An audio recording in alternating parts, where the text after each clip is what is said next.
Salut, c'est Trado, je suis content de vous retrouver pour la mise à jour de l'analyse technique et des zones d'accumulation rationnelle sur métaux précieux et sur platinoïdes.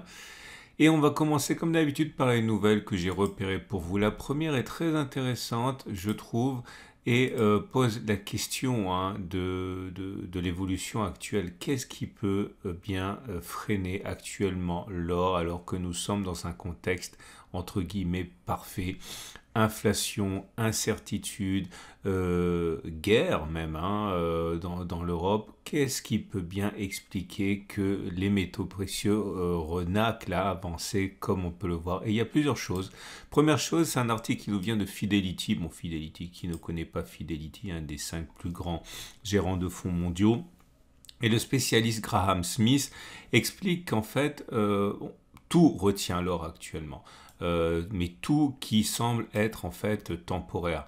On a actuellement la Banque centrale américaine et la Banque centrale européenne qui sont dans une phase d'augmentation des taux. On sait que les augmentations de taux sont censées casser le dos à l'inflation et donc par symétrie eh bien, handicaper les métaux précieux qui évoluent favorablement en période d'inflation. Et l'espoir de voir les politiques américaines et européennes rencontrer le succès freine l'évolution actuelle de l'or à la hausse. Ce n'est pas tout, on a également d'autres éléments. Mais ça, il faut le chercher du côté de l'autre article que j'ai trouvé pour vous, qui est en fait un article qui nous vient de Forex Street et ça a été écrit par les spécialistes de TD Securities qui sont assez bons sur l'or. Et ils expliquent que le retour des confinements, notamment en Chine, pénalise également l'or actuellement, puisque bon, on sait que les Chinois sont très friands. Mais bon, non seulement les ménages sont très friands d'or, mais l'économie chinoise absorbe une grande part de la demande d'argent et de platinoïdes dans le cadre de la production industrielle. Et les confinements, bien sûr, ralentissent l'activité des villes, ralentissent l'activité des ménages, ralentissent l'activité des usines. Et donc, c'est un élément de demande qui joue contre actuellement l'or. Et la troisième chose que j'aimerais vous montrer, en fait, mais on revient sur l'article suivant, c'est une corrélation assez intéressante parce que l'auteur remarque que entre 2008 et 2000, par exemple, enfin entre 2000 et 2008, par exemple, on avait une situation où l'offre a commencé à se réduire et enfin, elle s'est réduite et on remarque que lorsque c'est un élément assez intéressant, que lorsque c'est l'offre qui commence à pêcher, eh bien il y a des grands cycles de hausse au niveau des prix de l'or et c'est exactement ce qui vient de se passer en 2022-2021. On assiste à un ralentissement et à une baisse maintenant de la production d'or, notamment à cause des handicaps industriels avec les confinements. Et si ce qu'il s'est produit jusqu'à présent devait se produire encore, et bien ce ralentissement de l'offre faisant face à une demande, elle, qui ne ralentit absolument pas, pourrait être un élément structurel de plus dans la progression de l'or. Et le troisième article que j'aimerais soumettre à votre connaissance, c'est pas un article, en fait, c'est une vidéo. Et c'est une vidéo qui nous vient comme d'habitude d'un des plus grands spécialistes francophones pour l'or, c'est Nicolas Perrin, qui met en relation l'or et le Bitcoin en se posant la question, sont-ce des amis ou des ennemis? Et bref, je vous invite véritablement à regarder cette vidéo. Vous avez un lien pour vous rendre directement sur tous les articles et vidéos que j'ai mentionnés sur mon site, toujours ce même site où vous pourrez également bénéficier d'achats d'or et d'argent, etc. via mon partenaire au coffre et en particulier une prime moins élevée si vous passez par mon site, si vous voulez acheter le quart de verre à valeur d'or. Et c'est donc parti pour la mise à jour des zones d'accumulation rationnelle. Alors je ne vous cacherai pas que c'est un petit peu décevant et je ne fais ici que l'écho de ce que je reçois et les vrais messages, enfin les messages que je reçois en vérité sont de plus en plus alarmistes. Mais il faut vraiment, une fois pour toutes, savoir de quel côté vous êtes. Si vous pensez que rien n'a changé fondamentalement par rapport au potentiel des métaux précieux, eh bien, il faut tenir la barre, il faut continuer d'accumuler sur les zones d'accumulation rationnelle. Je pense franchement que ce qu'on a vécu en 2021 était bien plus dangereux, bien plus pernicieux pour la confiance. Regardez toutes ces zones. J'aime bien les ressortir de temps en temps parce que c'est important de regarder dans le rétroviseur parfois Et vous voyez toutes ces zones noires là qu'on a accumulées, ce sont les zones sur lesquelles dans ma vidéo dont je disais qu'il s'agissait de zones d'accumulation rationnelle. Et c'est vrai que les hauts et bas, les tergiversations ont miné la confiance de beaucoup d'investisseurs, mais finalement avec un prix d'achat unitaire de 1526 euros, encore une fois, hein, tout ça c'est documenté dans les vidéos, donc j'ai pas besoin de vous expliquer pourquoi j'ai acheté, je vous dis simplement que c'était 1526 euros, on est actuellement à 1800, et vous voyez, pendant que, j'invite à regarder la vidéo de samedi dernier, ironiquement appelée « Je n'aurais jamais dû investir en or », pour vous rappeler que jusqu'à présent, eh bien, l'or s'est avéré être un excellent choix. Et regardez ce qui se passe aujourd'hui encore.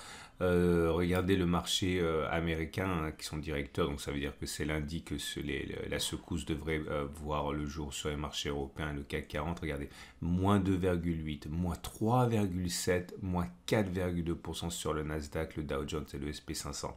Et en ce sens, eh bien, la progression la baisse de l'or en euros de 0,3% aujourd'hui, certes, n'est pas radieuse, mais elle accroît encore l'écart de performance relatif, hein, entre l'or et les autres. Donc voilà, je ne vous incite pas à acheter, je ne suis pas qualifié pour le faire et je n'ai aucune envie de forcer le trait. Je vous dis simplement qu'à titre personnel, ce qui se passe actuellement renforce plutôt ma confiance dans la stratégie métaux précieux que j'ai, plutôt qu'elle ne l'altère. Voilà. Les choses étant dites, l'or n'est pas sur zone d'accumulation rationnelle, mais la tendance de fond est toujours haussière. On est au-dessus de la M50, la tendance de long terme est toujours haussière. On évolue confiné entre une oblique descendante et une oblique ascendante, hein. Que va-t-il se passer? Va-t-on aller chercher le support majeur des 1727, 1748? Rien n'est impossible, hein. Dans ce cas, j'imagine que beaucoup d'investisseurs rentreront en action, comme ils l'ont fait préalablement avec un succès évident. Les bougies Aiki-Nashi ne montrent pas que pour l'instant le retournement soit en cours. Ah, quoique non, je dis des bêtises, hein, je me suis trompé de graphe. Regardez, c'est une bougie verte sans mèche basse, donc c'est une bougie haussière. Alors elle n'est pas super haussière, il me valu que la mèche haute soit réduite, comme c'était le cas ici, mais ça reste quand même une bougie qui est plutôt haussière, donc plutôt encourageante. Pour l'or, mais libellé en dollars cette fois, c'est la même chose, hein. On a une baisse, hein, mais bon, encore une fois, c'est surtout le problème de nos amis américains. Pour si vous investissez en euros, ça n'a pas beaucoup d'importance, mais vous voyez, on a cassé ce support des 1898-1913 $. On peut l'enlever, il n'a pas beaucoup d'importance maintenant, il a été bafoué. Et on est venu rebondir au passage sur les 1867, 1862. Vous voyez la magie, hein, de l'analyse technique, hein. Alors, cherchez pas d'explication trop compliquée, hein, c'est beaucoup les prophéties autoréalisées. Tout le monde voit ce support, donc tout le monde achète s'il a décidé d'acheter à un moment. Donc on rebondit pour l'instant. La tendance de long terme est toujours haussière, mais la tendance de fond ne l'est plus. Les bougies Aiki-Nashi indiquent que le rebond est mou. On est dans une situation où la dernière bougie est verte, mais assortie d'une mèche basse et d'une mèche haute. Donc c'est plutôt, c'est ça que j'avais dit tout à l'heure pour l'or en euros. Je me suis trompé, j'ai regardé ce graphe-là. Donc ça reste, on va dire, encourageant, mais pas haussier pour l'instant. L'argent. Alors l'argent est le grand perdant de cette semaine parce que il a une dimension qui est industrielle, qui est plus forte que celle de l'or. Et du coup, lorsqu'il y a un ralentissement économique en Chine et dans le monde, eh bien, ça pénalise la demande industrielle et donc l'image, hein, de ressources naturelles industrielles de l'argent ne pète pas en sa faveur. Et regardez, ça baisse. Alors là, par contre, la baisse est plus importante avec 2%, hein, mais pour les raisons que j'ai évoquées, c'est une petite différence par rapport à l'or. Mais on vient chercher un support, celui des 21,6, 21,8.